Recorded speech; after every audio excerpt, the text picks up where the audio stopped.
வாழ்ந்தா இந்த பங்களாதேஷ் மாநிலங்கள் மாதிரி வாழணும்டா. சும்மா என்ன மனுஷங்களா இருக்கானுங்க.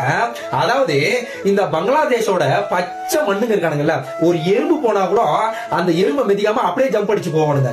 ஆனா பஞ்சத்துல அடிப்பட்ட பரதேசி நாய்களா, அதாவது ஒரு இந்து மாநிலனை, பங்களாதேஷை சேர்ந்த ஒரு இந்து மாநிலனை அடிச்சே கொண்டு உயிரோட எரிச்சு அதுல ஆர்காசம் அடைஞ்சு சந்தோஷப்பட்டு இருக்கானுங்க. எதனால நம்ம கேட்கலாம், யாரா பொண்ணுங்க என்ன ரேப் பண்ணிட்டானாப்பா?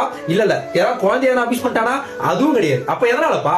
எல்லா மதமும் ஒண்ணு, எல்லா சாமியும் ஒண்ணு அப்படின்னு ஒரு சமூக ஆர்வலரா அவன் சொன்னதுக்கு அவனை கண்ட மேனிக்கு வெறிநாய் கணக்கா அடிச்சு அவனை உயிரோட எரிச்சு அதுல ஆனந்தம் அடைஞ்சிருக்கானுங்க.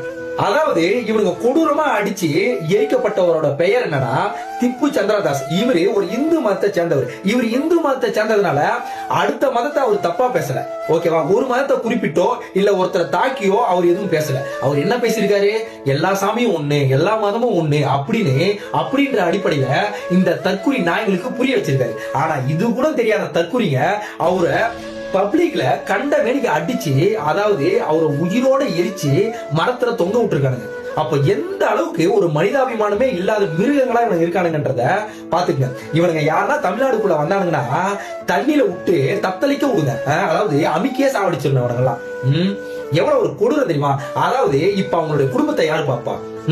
இப்போ அவனுக்கு யாராவது பையன் இருந்தா அந்த பையன் நம்ம அப்பாவை இப்படி எரிச்சு கொண்டு இருக்காங்களேன்ட்டு அந்த பையன் எவ்வளவு வன்முறையை மனசுல வச்சுக்கிட்டு அவனால பின்ன எவ்வளவு வன்முறைக்கு ஆளாகுவான்.